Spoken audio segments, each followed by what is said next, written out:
The truth to all of this means that your toddlers are very, very capable to entertain themselves if we give them the space and opportunity to be creative.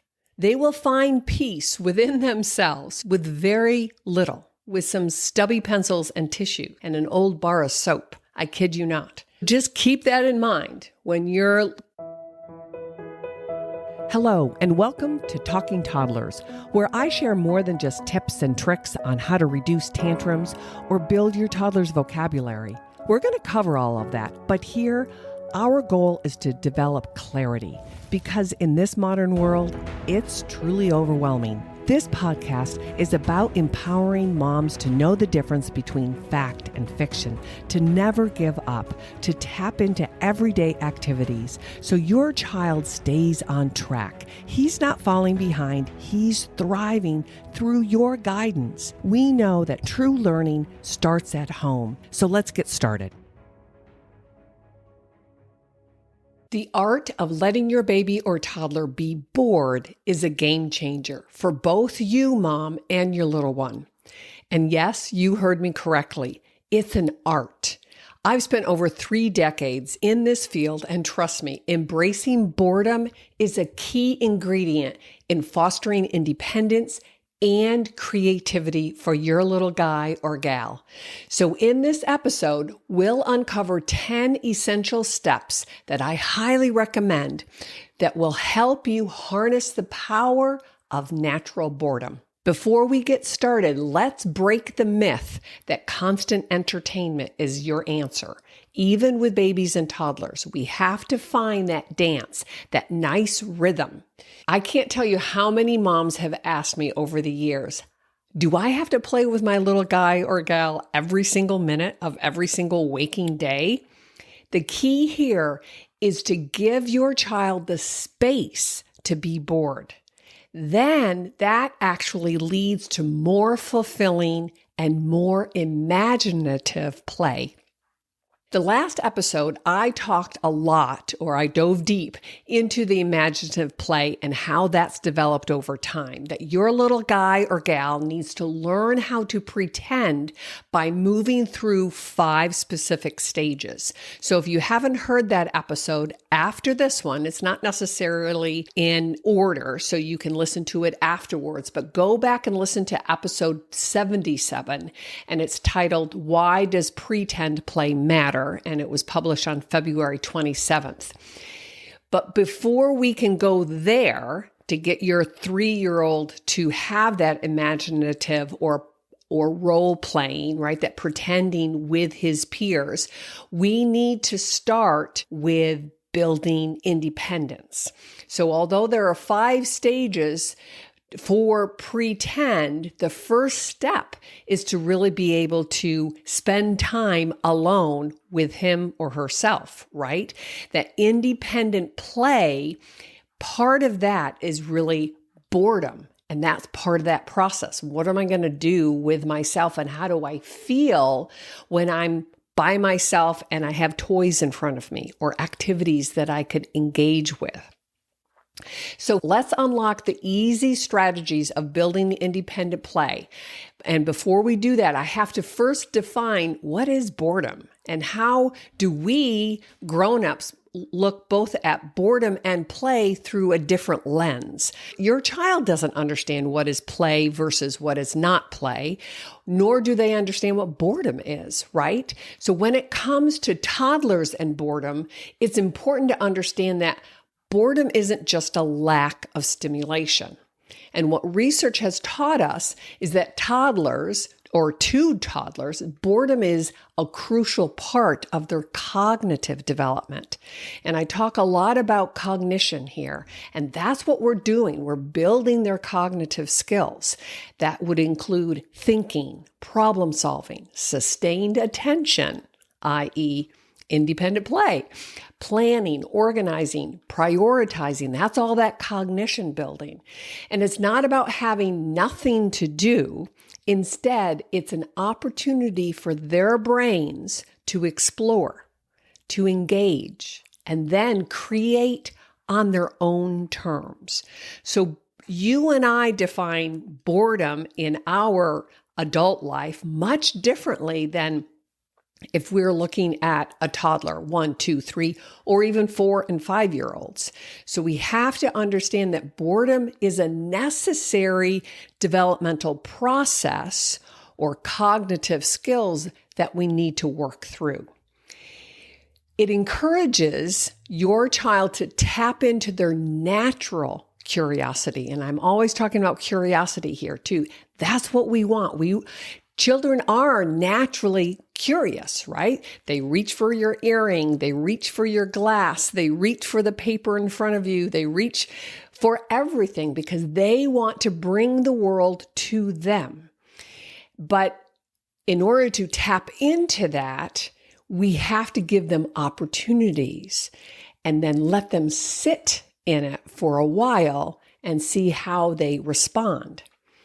So I don't want you to think of boredom as an inconvenience or something to be avoided. It's really, really important to say to yourself, okay, I want my 5, 6, 7-year-old to be able to play independently, to be able to entertain themselves internally, right? And it starts, like I always say here, in infancy, right?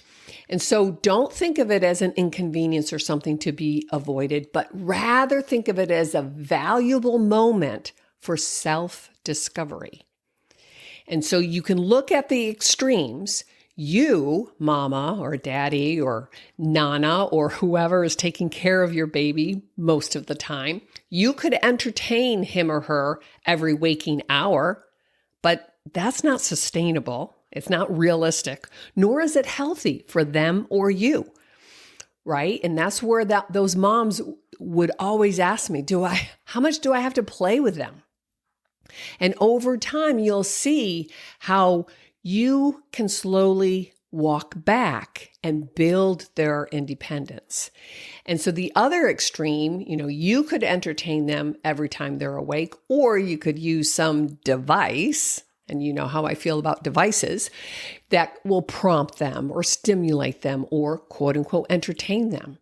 And that's not a healthy brain development, trust me. And we'll talk more and more about the pros and cons to all of that, but especially in those first 3 or 4 years, it's passive, right? There's no engagement. And we're building curiosity. We're building language-based learning skills. It's overstimulating, and there's no curiosity, like I said, right? There's no true engagement, even if they, push a touch screen, and it's highly, highly toxic.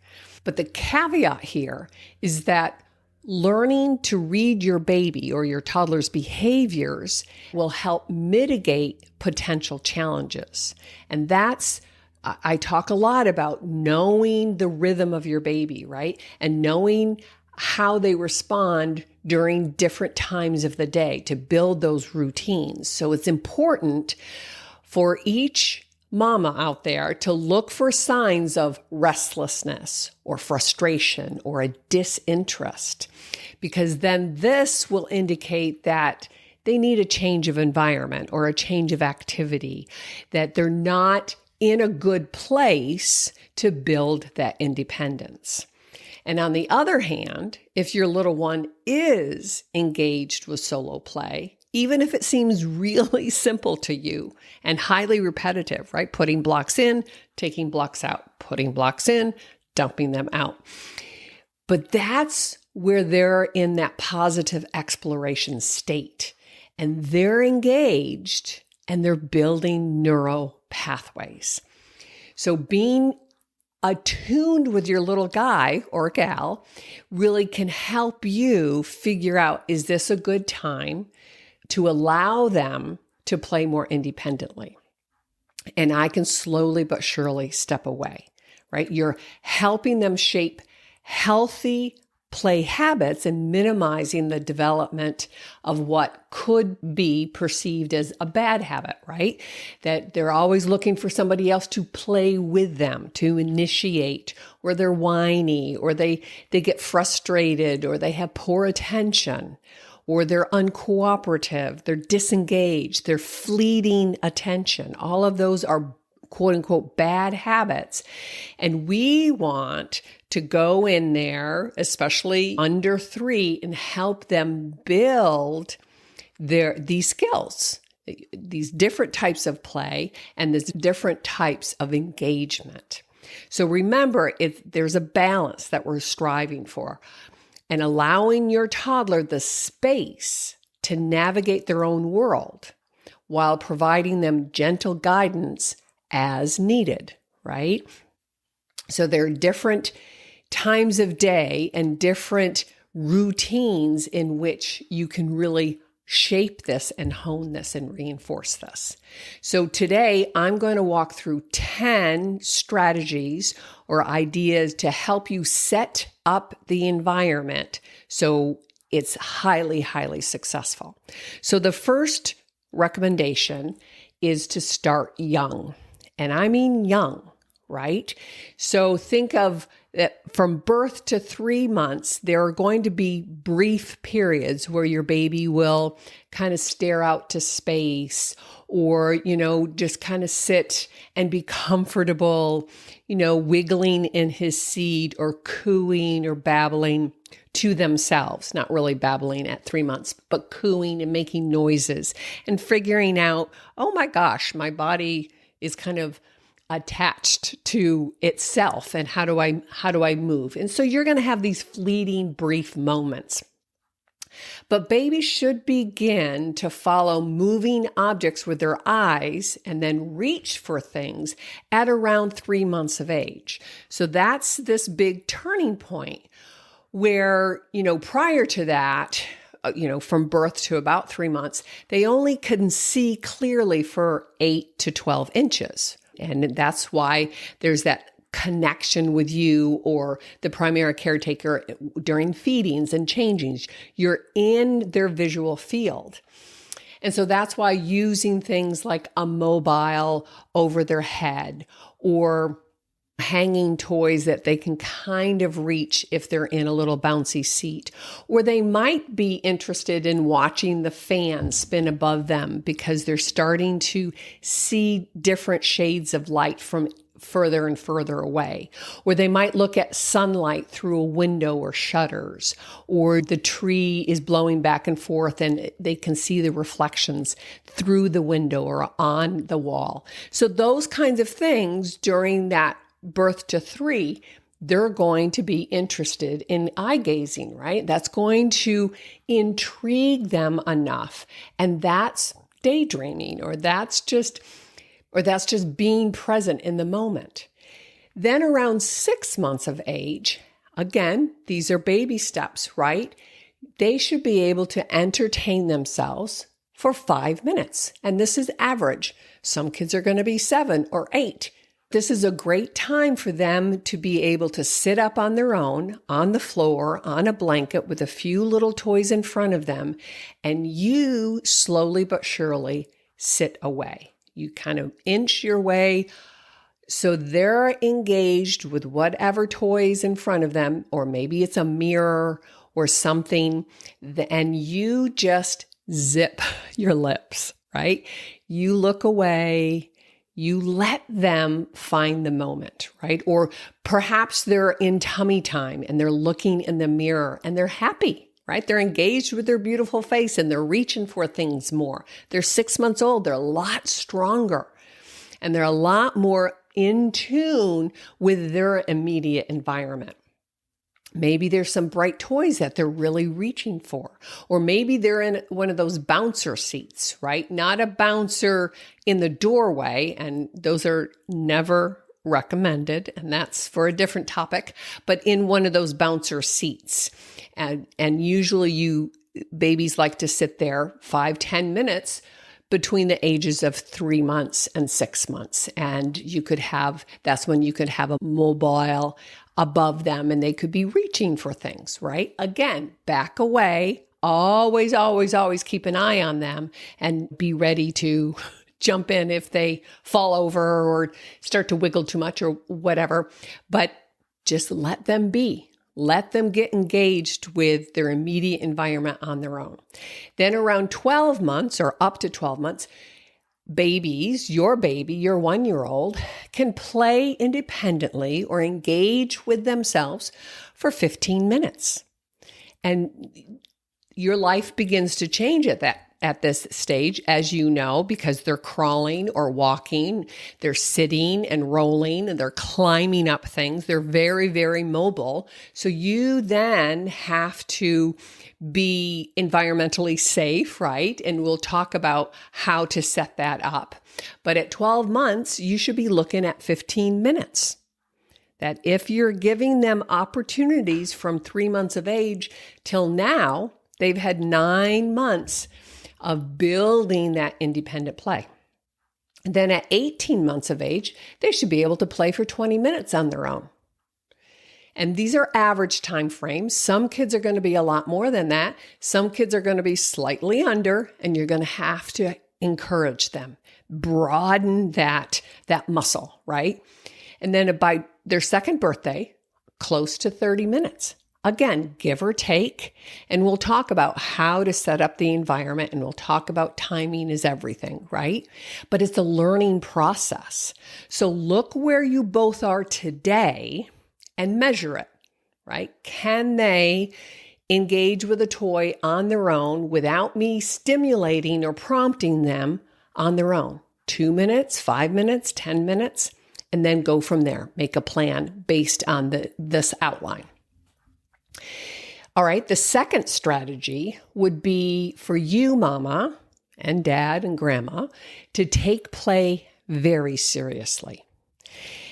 And I've mentioned this before, but I think it's really, really important, especially in this modern world, that play is the medium in which all of our children learn, right? They're building neural pathways. They don't know what play means. They don't know what work means. They don't know what awake and sleep means. All they know is that when they're awake, that something is going to be happening in their environment, right? But it's through their interactions, their play engagement, that build these social emotional skills, build self-regulation and cooperation. Build those cognitive skills I talk about, and those physical development, fine motor and gross motor, right? Those big motor, like crawling and walking, and then the fine motor, like feeding themselves and speech. And I cite Dr. Stuart Brown a lot here because his work has really influenced me and how I work with children over the last 35 years. But Dr. Brown always stipulates that the opposite of play is actually depression.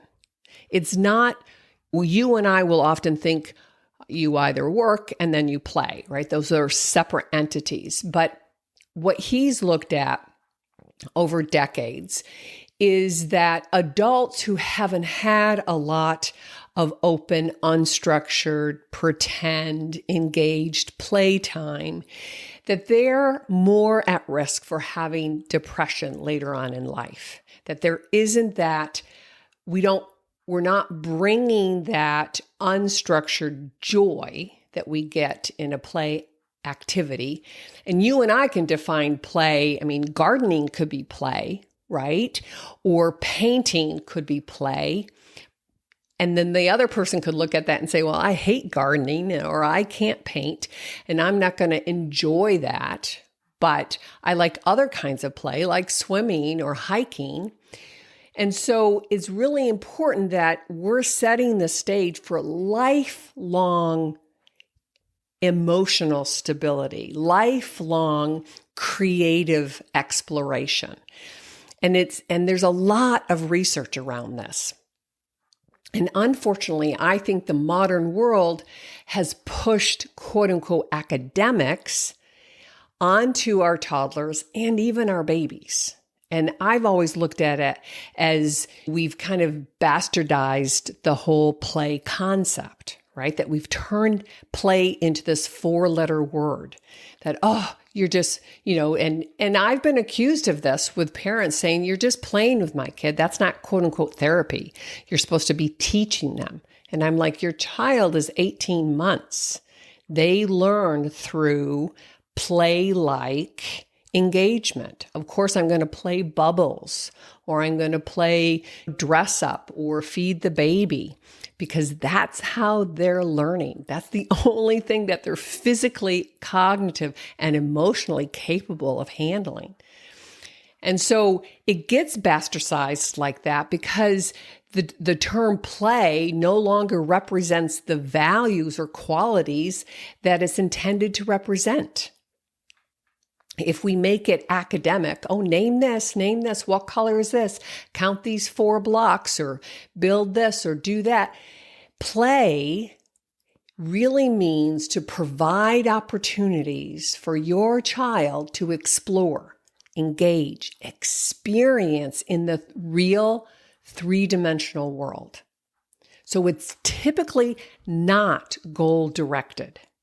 I mean, yes, I can play with kids and I have goals like, oh, I want them to answer my WH questions, or I want them to imitate me. I'll have these buried goals in the back. But real natural play for your little one is not goal-directed, nor should it be driven on a flat, passive screen either. And I know many of my listeners have heard me say this over and over again, but it really interferes with healthy neurodevelopment, healthy language and cognitive and imagination and building curiosity. When we, in this modern world, have pushed more quote unquote learning academics, that we tell our kids how to play, or we lead the charge. Oh, let's build a house and let's organize the furniture and let's do some cooking and cleaning and all of this. Then we've pushed onto them highly structured, formal, even competitive play, right? I mean, and I remember I was just as guilty taking my little one to mommy and me classes, right? Or to music classes, or to swim classes, and I scheduled play dates. Although I have to admit, I was never a big fan of early play dates when they were 2.5. And we can talk about this in later episodes, but they don't get a lot out of that. I mean, mamas might need that time with another mama, and then you have 2 babies that play independently by themselves. But we've set up these structured, formal, organized play experiences, and they're still at this kind of exploration. Let me just hang here by myself and figure it out. And I think it's really sad. I'm not sure when this happened, but probably in the last 10 years, that the American Academy of Pediatrics actually had to publish in their formal recommendations to prescribe, and that means to literally write a prescription for play with children. And they particularly have to outline that it's unstructured play, that it's not a question and answer or flashcards or a book or any of this, that parents have lost or perhaps been misdirected what play is and isn't. So just keep that in mind as you're building your routines throughout the day.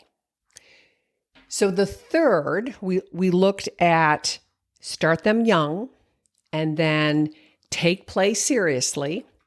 And the third one of this list of 10 is to create a play space.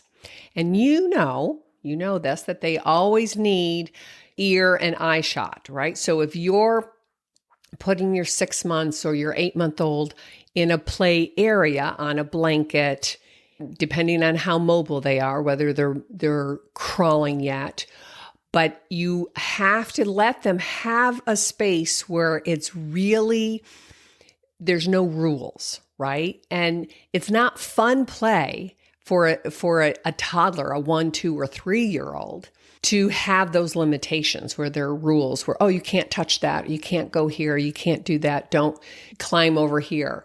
They need to feel comfortable to explore, right? That you and I aren't always redirecting them or telling them, oh no, honey, don't play with that.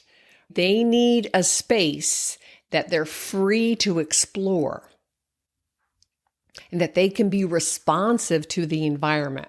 And this is what's building that cognitive skills, right? Cause and effect and problem solving, that early stages.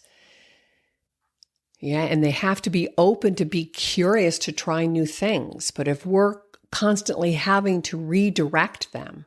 So even play could be if you're washing dishes and then you can just give them some pots and pans and they can play on the floor next to you as you're washing the dishes. Or if you're working at the counter for whatever, right? You're writing a paper or reading a book or paying bills or focusing on your schedule or whatever, that they could be close to you and playing independently. The fourth strategy at this age particularly is to keep the toys simple, age appropriate, right? So if something is too challenging and your child will need your help, then that's defeating the purpose. So focus quality over quantity. You can look at blocks or those big fat Legos, right? Scarves, sorters, containers, different sizes and shapes. But if there's also too many toys, then that's overwhelming. So if there's too much, then they don't know what to do with all of that. That's an overload on their psyche, right? And it reduces their attention span, which is actually the direct opposite of what your goal is. So keep that in mind, that as you're setting up your routines, and you're trying to build in some independent time, whether it's a few minutes or several minutes, that they have just enough to engage with. And at this time, speaking of engagement, I just wanted to step in here and ask a big favor. If you haven't yet had the chance to leave a positive review, there's a link down in the description box that you can just click and go right to the space for leaving a review. It's the only way to expand my reach and connect with like-minded moms just like you. I know many of you get a lot of benefits from these episodes because I get your DMs, I get your emails, and I want you to keep reaching out to me. I love responding. If you can, write a positive review because you know how the algorithm works. And I just wanted to say thanks for helping me help you and reach more moms. So now the fifth strategy would be to rotate toys. And I've mentioned rotating toys here and there, but this is really a simple strategy that can really make a huge difference with all your kids. And again, I can't tell you how many times I've done home visits and been very, very surprised at how playrooms are just inundated with stuff. And I know it gets tricky, especially if you have 2 or 3 kids and you have different ages. But if we can just step back, especially when they're little, under 5, to help them understand, to build their attention and their focus and their purpose, because all of this stuff is new to them. But having a rotating system really can build their interest level. And I think it's so much easier on parents and families. There's less mess, less stuff to purchase. And the truth is, sometimes your toddler likes to come back to toys that you might think are too easy, but because they like repetition and some familiarity, but then they like to discover new ways to play with some old favorites. That's why parents are still shocked when their 3 or 4-year-old would play with Mr. Potato Head. The truth is 5 and 6-year-olds, because it's just warm, fuzzy, and they love exploring, and they're much more elaborate with what they do with Mr. Potato Head than when they're 2. So keep that in mind as you're looking at the toys and rotating them and really helping them with building their interest and keeping it. And so there's no minimum number of toys needed, but there's a lot of research that does support toddlers who had fewer toys in their environment actually play with each toy longer, because it seems to allow them better focus and to become more creative with what they have. And so I want to tell you this, share this story with you, because I've told it hundreds of times over the years, but my daughter was approaching her 4th birthday. So she was about 3.5. And I was trying to help her learn how to be responsible and clean up her toys. And truth be told, if you haven't figured this out yet, I'm pretty much a minimalist. I like less is more. I think it's a response to my chaotic childhood with my 9 brothers and sisters. And my daughter was a pretty good independent player. She had her little people, a house and a farm set, and did a lot of dress up with some fairies and whatnot. And I remember this one weekend where I got a little frustrated because I was asking her to pick up her toys during the day or between activities. And I kind of warned her. I said, you're going to lose some privileges if you can't take care of them better. And it's kind of messy. I can't even walk on your floor. And I came back 20 minutes later and nothing had changed. And so I kind of got a little frustrated, and I gathered up all of her toys, her dress-up clothes, and I just put them all in this big green garbage bag. And I have to admit, I'm not necessarily proud of my overreaction, but my husband was just kind of laughing at me, and my nanny at the time, Olga, was really shocked that she felt like I was going over the top, which I was. However, it really helped all of us see the insight of what this 3.5 going on 4-year-old was capable of doing. I wanted to teach her how to take better care of her room, and yet after taking that big green bag with all of her favorite things, I came back about an hour later, and I heard Olga kind of go back and forth and whatnot, but I wanted to see how she was doing and get ready for dinner. And I was stunned because she had found a couple of stubby pencils, and she pulled out some tissue and she wrapped the stubby pencils with the tissue to make dresses, and they were dancing on her bed, and they were getting ready to go to the ball. They were going to drive on this bar of soap that her little dollies were sitting on, or her dollies, i.e. pencils. And then she had used these rolled up socks. I think they were probably dirty socks, but socks so the dolly could go to bed after they came back from the ballet. And I took everything I had to not jump up and hug her, because I just thought her creativity was just spot on, and that less is more. And the funniest thing, and she doesn't remember the story, and I do think that she gets a little frustrated with me when I tell it, but that big, large green bag of toys and dress-up clothes stayed in the spared room for weeks. And because I just wanted to see, when was she going to ask for it, right? She still had all of her books, and she was a big book lover from early on. And I would never, ever take those away. And she had the outside. We lived in Southern California, and we were blessed with a fenced-in yard, so she had that freedom, right? And she just played with rocks and sticks and grass. Yes, she had a play set, and she had a little scooter. I get all of that. So she had other things. But at the end of the day, all of the stuff that was bothering me in her bedroom really didn't matter. She didn't miss it. And I was stunned.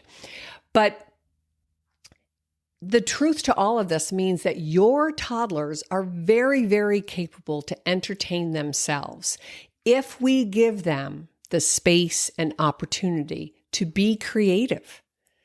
They will find peace within themselves with very little, with some stubby pencils and tissue and an old bar of soap. I kid you not. So just keep that in mind when you're cleaning up the toys for the umpteenth time, or sorting them, or rotating them. What do they really gravitate toward? What are they really interested in? And just keep that in the back of your mind. So number 6 in this list of 10 would be to limit the toys that quote unquote entertain. In other words, no batteries, please. Again, I know you guys are shaking your head and looking at me and saying, what? And with kids under 3 especially, the best choices for independent play, remember that's what we're trying to build here. Last episode was all about learning how to pretend.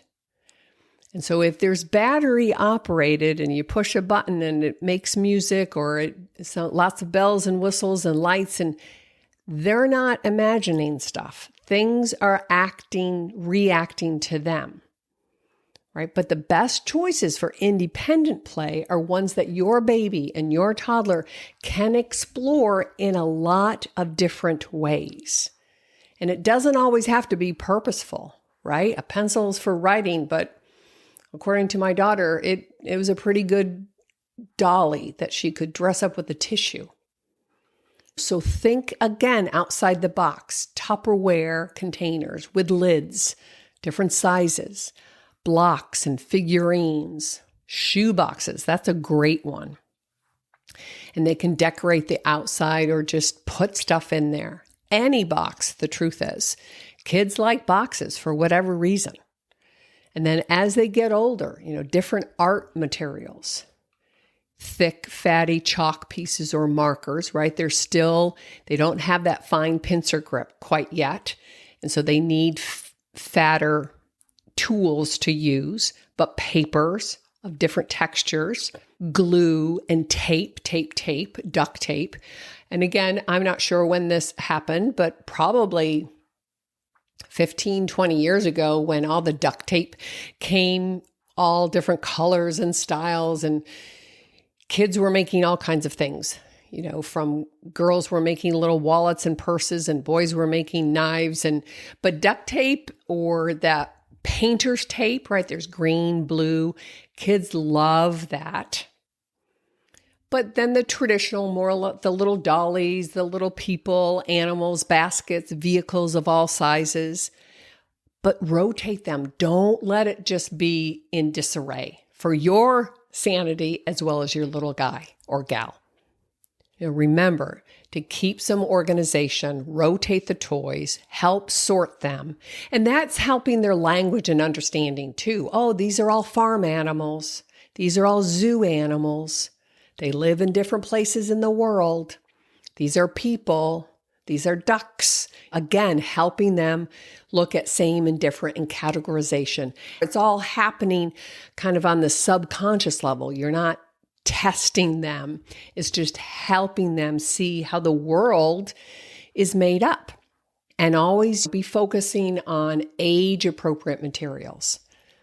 And then number 7 of this list of 10, start young, take play seriously, look at the play space where they have freedom to explore, keep the toys simple and age-appropriate, rotate the toys, limit the batteries. And then number 7, examine your expectations. And you can go back to the time frames that I outlined in the very beginning of this, right? And you're going to be working up to these. At 6 months, your baby can, and quote unquote, entertain him or herself for about 5 minutes. Be realistic. At 1 year of age, about 15 minutes. At 18 months of age, about 20 minutes. And at 24 months, about 30 minutes. And currently, if you have an older toddler and they haven't really developed these independent play skills because you haven't really understood how to support them, then begin at the beginning with 5 minutes and then extend that time frame as they build their tolerance and their own curiosity. Use these same strategies. And I've mentioned this and I will have a link down below, but that red visual clock, there's a lot of research on this. And even some adults who are biohackers or people who are, developing the perfect work morning and work flow state and all of that, they use these red visual clocks. And I've used them my entire career, both personally and then with children. But that helps them understand what it feels like for 5 minutes, and they can visually see it count down. And some of them do have a noisemaker or an alarm that goes off. I've never used those, but you decide whether you want a timer or not, or if it's just the red countdown. But be purposeful. If you have a slightly older toddler and they're really not able to play by themselves yet, that's something that can be taught and learned.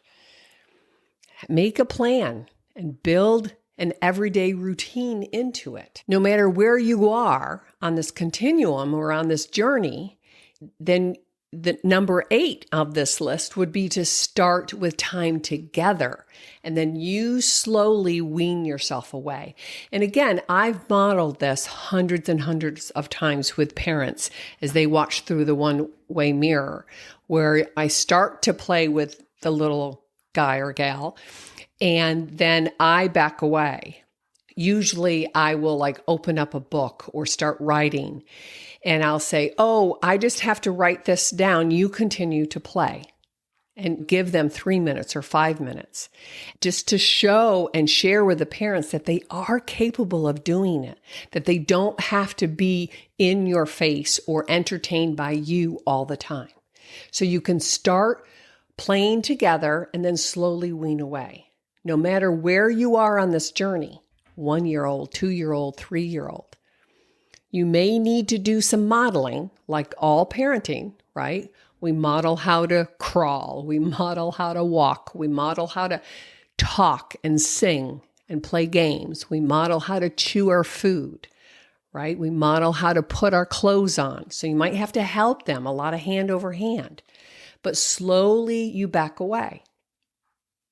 If they're starting to play with the little people or the boats or the trucks or play in the sandbox, then you just scoot your bum back a little bit. Pick up a magazine or a book or just whisper, I got to go potty. And you don't really have to go potty because you still want to visually supervise them, but just step away around the corner and keep an eye on them. Or I'm just going to get some water. I'll be right back. But the other key point here is don't pull out your cell phone in front of them. You can do other things. If you need to check an email or send a text or do something, then get out a visual view from them. So you can stand up and say you have a countertop and you can then check your email, but you can still see them playing on the floor. But during this training, think of it as training, you can pretend to go through your mail, or you can then unload the dishwasher or fold some clothes. I'm just going to fold clothes and you play over there. Sometimes they'll want to fold clothes with you, but if they're engaged and you started playing with them and then you're slowly inching your way back, then let them stay there because they're enjoying the moment. But I do recommend that you don't pull out your laptop because that's too distracting. It's too intoxicating for us humans, all of us humans, whether you're 2 or 20 or 50. So you can be close but have separate tasks. The whole idea is that we're building that they become less reliant on you. And we're building their independence, their curiosity, their self-regulation. They begin to settle down. They're in the zone, right? They're just happy to be messing around with these toys. Nobody's in their space. And they're curious, oh, how do these fit together? Or can I fill more things up in this box? Can I move it? Can I lift it? Can I push it? Can I dump it? What happens if I roll it? They begin to find joy in themselves. And they're content with their own thoughts, right? They don't have a lot of language, so they don't have like deep worries or a to-do list or any of that. But they're becoming more self-reliant. That's starting to emerge. They're focusing on whatever they're playing with. And then they'll begin to problem solve. Oh, that didn't work so well. I guess I can't stack those things up, or that doesn't fit inside of this. And nobody's invading their space. Nobody's reaching in front of them to fix a fallen tower. They have to fix it themselves. Or maybe they want to put a little throw blanket over this chair and make a tent out of it. And they need to figure that out themselves. So there's a lot of opportunity. And if, mama, you have a toddler right now who plays independently for 20 or 30 minutes, congratulations, you've done a great job. And in later episodes, I will talk about other types of play, like how to introduce board games and card games. But let them play independently as long as possible, because you want that to move into their elementary school years and their middle school and high school. But don't forget that red timer. I'll have a link down below, because you'd be surprised at how well, once they have that visual countdown, and whether it's 10 minutes or 15 minutes, 20 minutes, they're cool. And now number 9, and I know I say this a lot here, but it needs to be repeated, to remove the screens. I know that's a big one, but I have to include it here because society at large is giving you bad information. I want you to think of what is your goal, your immediate goal, your long-term goal, and your extended goal. We're building independent play skills, which means that they have to do something. It's not passive, and screens are passive. So keep in mind that we don't want background distractions, because we all know, like I said, it's very addicting. But if something pops up and you really need to answer a text or an email, then step around the corner and do it privately. And it's okay for you, mom, to build boundaries. You don't let your toddler play with your expensive sunglasses. You don't let them play with your fragile necklace or jewelry or a fragile wine glass, right? That you set up boundaries. No, this isn't a toy. It's not a toy. You're helping them understand where the boundaries are. This is mama's work phone. So the more purposeful you are in the beginning, then the stronger the foundation is. And then that builds and allows you all, your whole family, real independence. Because then you trust them to make good judgments. They're not going to get into stuff that doesn't belong to them because they have interesting toys and they know how to interact with them when they're 3 and 4. And then the final one, we started with start young. Number 2, take play very seriously. Give them play space, right? That's safe and open and free. Keep the toys simple. Rotate the toys. Limit the entertainment type toys with batteries, right? Examine your expectations. What are appropriate age expectation? And you can, no matter where you're on this journey, start with playing with them and then slowly wean yourself away. Remove all the screens. A toddler does not need screens. I know there are people on the internet that say, oh yeah, I can teach my kid how to read at 3 and I can teach him vocabulary, can have 1,000 words at 1. No, I'm sorry. That's just simply not true. And some of you might think that that's true, but In my 35 years of experience, that's not how the human brain grows and learns and develops and becomes this curious, communicative, playful kid. But number 10 then is to make these quiet times to play part of your daily routine. So in the beginning, I would target an AM and a PM time frame. And it will take a little time, and you have to be purposeful. Just like baby-led weaning is really important, that you have to be mindful. It's not willy-nilly. Find a place, find the materials. What's the best time of day after they're rested and fed and relaxed? Because you want this to be successful. You want them to play 5 minutes or 10 minutes on their own and feel great about it. And you can give them new vocabulary. Oh, this is your quiet playtime. Yes, there are other times when we go outside and we play tag and we run around and act crazy and jump and climb and, all kinds of rough and tumbledness and sing loud songs. But this is quiet playtime. You play quietly over here. You can make a little noise. You can talk to yourself. You can talk to your animals and all of that. But it's all by yourself.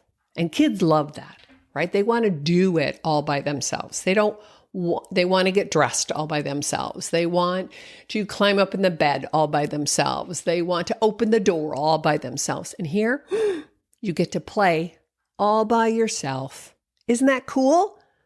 Right? It's all about how we bring our attitude, and then they learn through us. So then, of course, I have a bonus, and that is just a subtle nuance, which would be to avoid commenting too much on their play. So you don't want to yell across the room, great job, Sammy. You're really playing awesome by yourself. I love it. Mama loves it. Mama thanks you. No. It's quiet playtime, right? And I know that it's well-intended, and parents do it, teachers do it, even therapists do it. Right? But if you interrupt them, then they shift their attention away from what he's doing onto you. And our goal is to build their sustained attention, their engagement with whatever they're creating or playing with or building or coloring or painting or taping, whatever it is.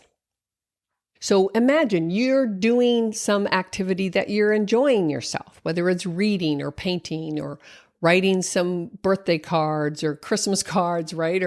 Or purging your closet or cleaning out the fridge, right? You're enjoying it. I love cleaning out closets and purging stuff, right? But you don't want to be interrupted. You don't want to say, hey, what are you doing? That's great. That looks awesome. Tell me about it. No, you just want to go on about your business. You're in the zone, Now, if your little one looks over at you or hollers to you, you can wink, give them a thumbs up, but they're initiating that. But you don't want to disrupt their quiet time, their quiet playtime, right?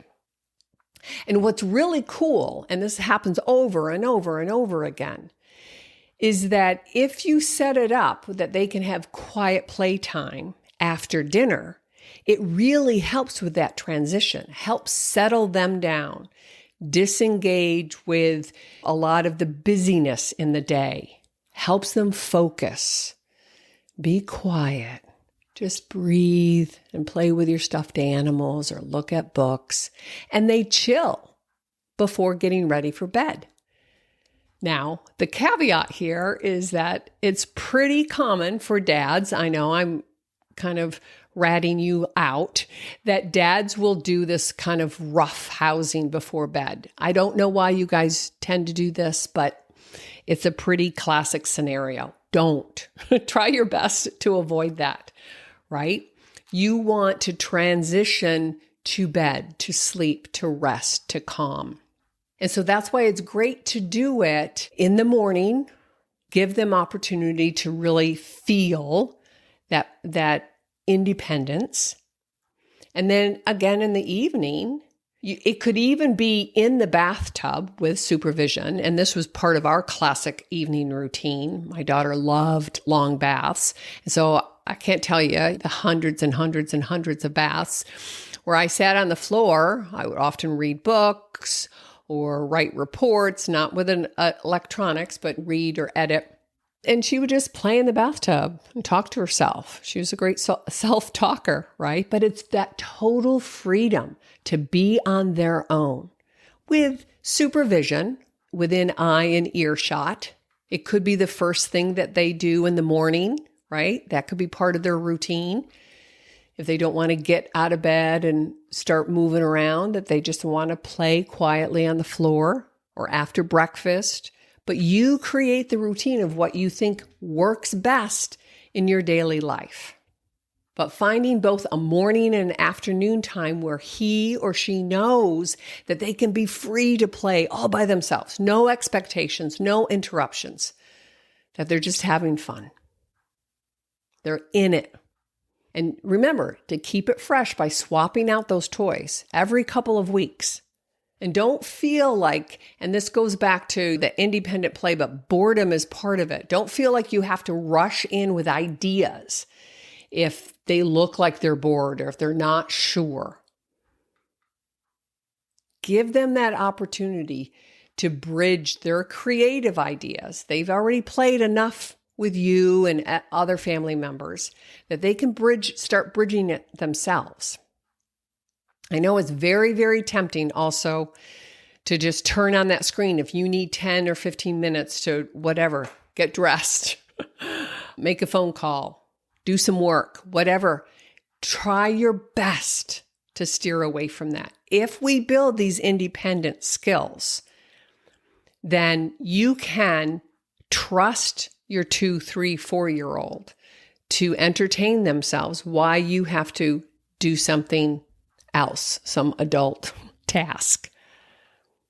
I know the screens are such an easy fix. I see it in the grocery stores. I see it in doctor's offices. I see it in the park. Yikes. You can be courageous. You're in charge. Stand up and say, nope, my family's going to do it differently. And yeah, they'll have plenty of computer time in the future. Think what the long-term goals are to build resiliency, persistence, creativity, self-regulation. And you can just say to them, hey, buddy, I wonder what you're going to come up with today in your quiet playtime. I know that you're going to make something fun. That's it. As a wrap-up, start early, baby steps. Always keep an eye and ear out on them, because they're still very unpredictable. You know that. Safety first. No batteries. Keep it simple. Don't disrupt them. Give them a thumbs up or a smile for encouragement. That's it. Use a red clock, and that can be used in 1,000 different formats. And just practice every day. And if you haven't started and you think, oh my gosh, I'm behind. No, you're not. These strategies work for any little guy or gal. So I will have an outline attached to this because that's always, always helpful. Thanks again for sharing your precious time with me. I truly appreciate your openness to learning more about your beautiful toddler. It's not easy in this modern world. Please consider writing a review if you're gaining benefits. That's how I can reach more moms just like you. Your toddler, our toddlers, are counting on you and us together as a team to help them thrive, build curiosity, independence, and communication skills. You've got this, Mama. All right, so God bless, and I'll see you next week.